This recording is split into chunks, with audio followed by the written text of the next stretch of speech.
नमस्कार दोस्तों, क्या मणिपुर भारत का हिस्सा नहीं है? और क्या उत्तर प्रदेश भारत का हिस्सा नहीं है? और क्या मध्य प्रदेश भारत का हिस्सा नहीं है? सिर्फ बंगाल का ही कुछ हिस्सा भारत का हिस्सा है? क्या कश्मीर भारत का हिस्सा नहीं है?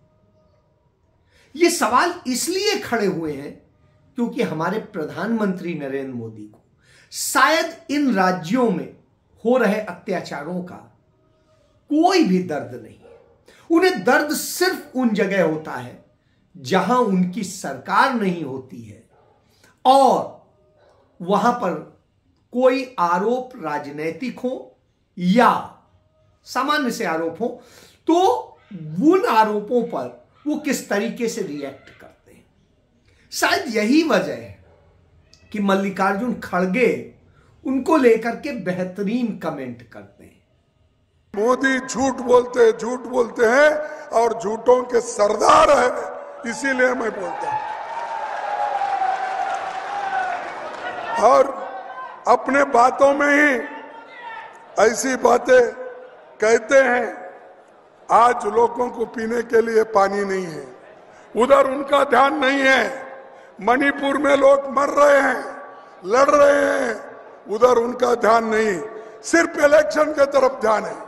उठते ही आप टीवी में देखो, अब हमको पहले लोग बोलते ही उठते ही देखो भाई, जब आप उठते हैं तो दोनों हाथ अपने देख लेना, ऐसा हमारे टीचर बोलते थे। अब क्या है, उठते ही आप टीवी ऐसा ऑन करो, मोदी आ गए, मोदी की फोटो आ गई तो उस घर को दरिद्री लग गई।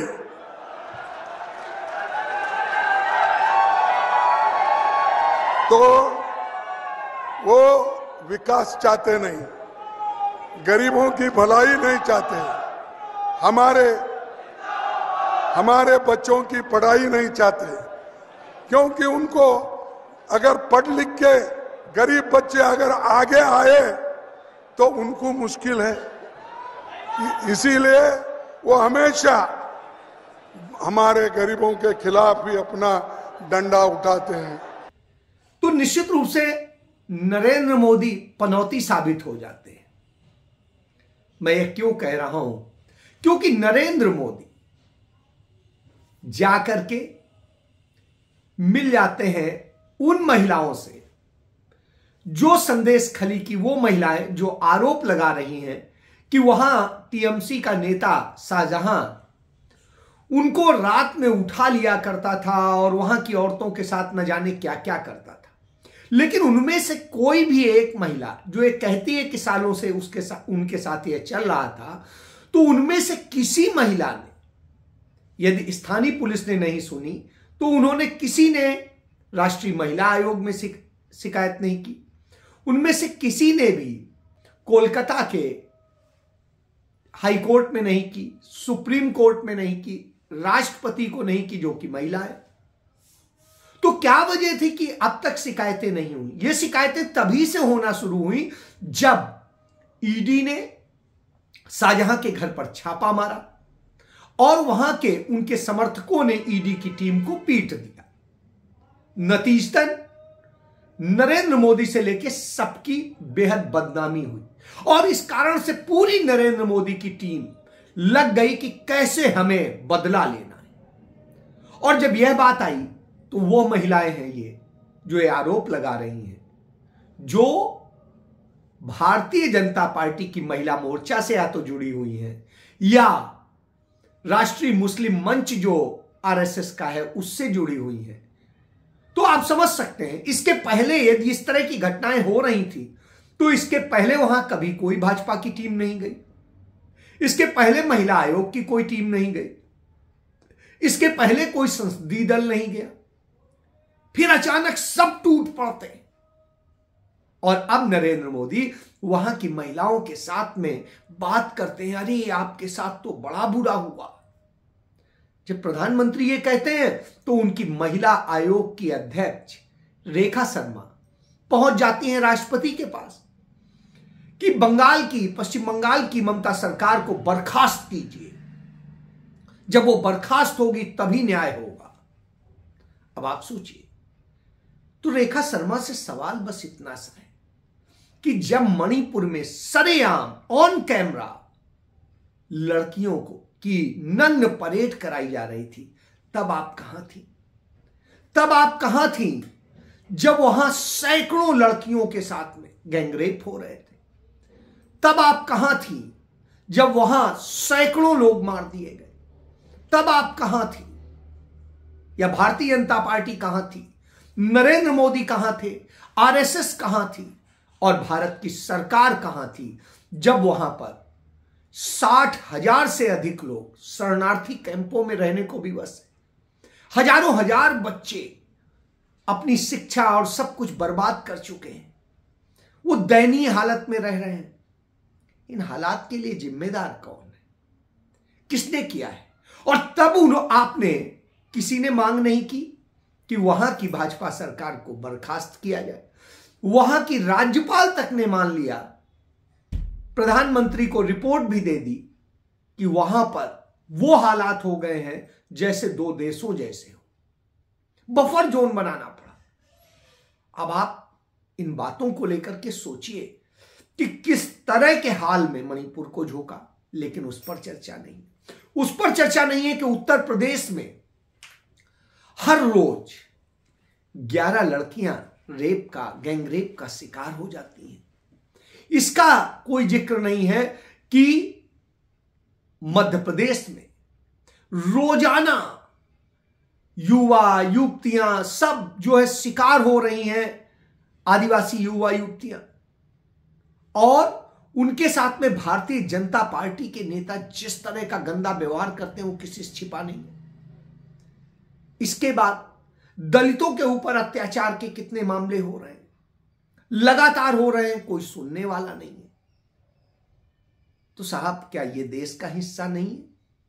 जिनके दर्द को आप सोचिए, समझिए, उन पे कुछ कीजिए। और जम्मू कश्मीर में पिछले 5 साल से लोकतंत्र खत्म है। वहां पर जिस तरह के हालात किए गए हैं, जिस तरीके से वहां पर लोगों को दबाया गया है, डराया गया है, उनके साथ में शोषण हुआ है, उसके बाद में आज जब प्रधानमंत्री वहां पहली बार जा रहे हैं, उस समय जब से 370 का कुछ धाराएं निलंबित की गई हैं या खत्म की गई हैं, तो इससे आप समझ सकते हैं कि अब आपको याद आ रहा है। जब चुनाव आ जाता है तब आपको याद आता है। चुनाव के पहले आपको याद नहीं आते, किसी के हित याद नहीं आते। लोगों के हक मारे जा रहे हैं, जिस तरीके से महिलाओं के साथ घटनाएं हो रही हैं, और उन सब पे कोई फिक्र नहीं है। लेकिन साहब, आप तो चुनावी प्रधानमंत्री हैं, और चुनावी प्रधानमंत्री तो इसी तरह की बातें करते हैं। आप बिहार में लालू यादव पे हमला करते हैं परिवार को लेकर के, कहते हैं मेरे पास कोई घर नहीं है, मेरा कोई अरे एक तरफ तो आप कहते हैं पूरा देश आपका है, परिवार है, दूसरी तरफ आपका कोई घर और सब कुछ गान करते हैं। कहते हैं कि मैं कहां जाऊं त्योहार मनाने, आप तो यहां त्योहार मनाने आ जाते हैं। अरे आप भी जाइए, आपके भाई हैं, आपकी बहन है, आपके दूसरे और रिश्तेदार हैं, जाइए उनके यहां खुशियां मनाइए त्योहार की। किसने रोका है? आपकी तो बीबी भी है, जसोदा बहन, नाम भूल गए क्या? उसके पास जाइए, वहां पर मनाइए या उनको बुला करके रखिए। वैसे तो पत्नी को अपने साथ ही रखा जाता है, और भाइयों और सबको लेकर के जो आप कहते हैं, आप तो सबको जब परिवार की बात कहते हैं तो अपने भाइयों और बहनों से डर क्यों है? क्या ऐसी वजह है, कौन सा राज है जिसके कारण आपके भाई आपको इतने बड़े पद पे होने के बाद भी जगह नहीं देते हैं, यह नहीं समझते हैं? उन्हें तकलीफ इस बात की है कि ये भाई है कि क्या है, तो उनके साथ आपने क्या धोखा किया है? नरेंद्र भाई परिवार के मामले में आते ही नहीं है। वो तो एक माँ है तो माँ को मिलने को आते हैं, बाकी हमारे यहाँ कोई अच्छा प्रसंग होवे, कोई बुरा प्रसंग होवे, कभी नरेंद्र भाई नहीं आते। वो बात ही खत्म है। जैसे देश को अपना परिवार बोल के धोखा कर रहे हैं, वैसे ही उनके साथ कर रहे हैं। इस देश के युवाओं के साथ जो आपने धोखा किया है, बेटियों के साथ धोखा किया है, कामगारों किसानों के साथ धोखा किया है, तो शायद आपके धोखे का ही और झूठ का ही चरित्र है, इसलिए यह स्थिति है। इसीलिए आपके कोई नहीं है और इसीलिए आपको लगता है कोई नहीं। जब आपको यह लगता है तो निश्चित रूप से तकलीफ दे होता है। और जब आप घर की बात करते हैं, घर तो सोनिया राहुल के भी नहीं है, लेकिन उनको सभी के साथ पूरा परिवार नजर आता है और वो उसके साथ करते, मनाते। आप भी करिए। कैसे करेंगे? उसके लिए आत्मीयता चाहिए जो आपके अंदर नहीं है, सहिष्णुता चाहिए जो आपके अंदर नहीं है। आप तो झूठ बोलने पे रहते हैं।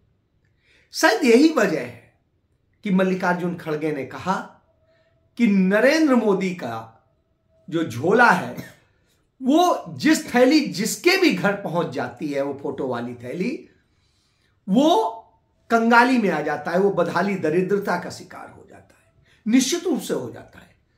क्योंकि हमारे यहां कहते हैं, सुबह सुबह यदि किसी ऐसे व्यक्ति का मुंह देख लो तो दिन खराब हो जाता है। कमोबेश आज वही हालत है।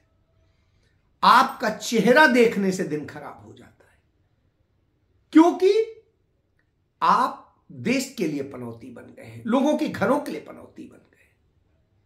आज घरों में टूट हो रही है, देश में टूट हो रही, देश के राज्यों में टूट हो रही है, और जब यह स्थिति हो तो निश्चित रूप से आप पनौती ही कहलाएंगे। हालात जिस तरीके से बदतर है, आपकी तमाम मंत्री जो ऐसी हैं, जो आपकी बड़ी करीबी हैं, वो जिस तरह की भाषा बोलती हैं, उससे समझ में आता है कि उनका क्या हालत है, क्या स्थिति है। आपके चरित्र पर मैं क्या सवाल उठाऊं? वो तो सुप्रीम कोर्ट में वो एफिडेविट और सीडी मौजूद है, जिसे आपने पी सदाशिवम से रुकवा दिया था। नहीं तो आज देश को पता होता आपने क्या क्या कर्म किए। डॉक्यूमेंट्री सबूत है कि आप किसका पीछा कर रहे थे, क्या कर रहे थे। इसीलिए शायद आपने उन्हें रिटायर होते ही राज्यपाल लगाया था। इसी तरीके से जो आपके पक्ष में तमाम जजमेंट देते हैं, तमाम बातें करते हैं, उनको आप अपने लगा देते हैं। अभी हाल के दिनों में कोलकाता हाई कोर्ट के जस्टिस अभिजीत गंगोपाध्याय हैं, जिन्होंने 14 जजमेंट दिए थे ममता बनर्जी के खिलाफ, उन्हें आप अपने यहां टिकट देने जा रहे हैं, सब कुछ देने जा रहे हैं, और वो भी अवैध तरीके से इस्तीफा दे करके, और कहां कहां क्या जा रहे हैं। बहरहाल चलिए, आपकी मर्जी है, लेकिन आपने जिस तरह का भारत बना दिया है वो निश्चित रूप से दुखद है। शायद यही वजह है कि राहुल गांधी को न्याय यात्रा करनी पड़ रही है। भारत जोड़ो न्याय यात्रा, क्योंकि जोड़ना भी है और न्याय भी दिलाना है, तो उस न्याय की लड़ाई लड़ी जा रही है। और जब न्याय की लड़ाई लड़ी जा रही हो तो फिर न्याय और अन्याय में से किसी एक को चुनना होता है। तो हम तो न्याय को चुनते हैं, आप अन्याय को चुनिए। 2% लोग हैं जिन्होंने पूरे हिंदुस्तान का कब्जा कर लिया है। अदानी जी यहां आपकी जमीन छीनते हैं, हिमाचल में सेब का बिजनेस करते हैं, मुंबई का एयरपोर्ट चलाते हैं, हिंदुस्तान के सारे पोर्ट्स उनके हाथ में, माइनिंग करते हैं, फूड स्टोरेज का बिजनेस करते हैं, सारा का सारा वही करते हैं, और आप देखते ही रह जाते हो। आप स्कूल कॉलेज का पैसा देते हो, रोजगार मिलने का टाइम आता है, आपसे कहते भैया रोजगार तो है ही नहीं, आपको रोजगार नहीं मिलेगा। आपको सर्टिफिकेट मिल गया, 5 लाख रुपया आपने प्राइवेट यूनिवर्सिटी कॉलेज को दे दी, मगर रोजगार आपको हिंदुस्तान में नहीं मिलेगा। क्यों?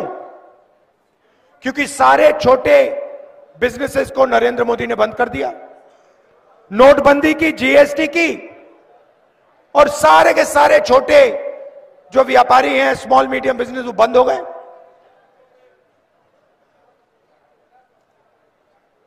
पूरा का पूरा काम 2-3 अरबपतियों के लिए हो रहा है। आपकी जमीन भी वो ले जाते हैं, पानी भी वो ले जाते हैं, जंगल भी उठा के ले जाते हैं।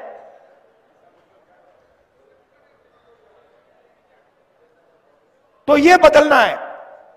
जय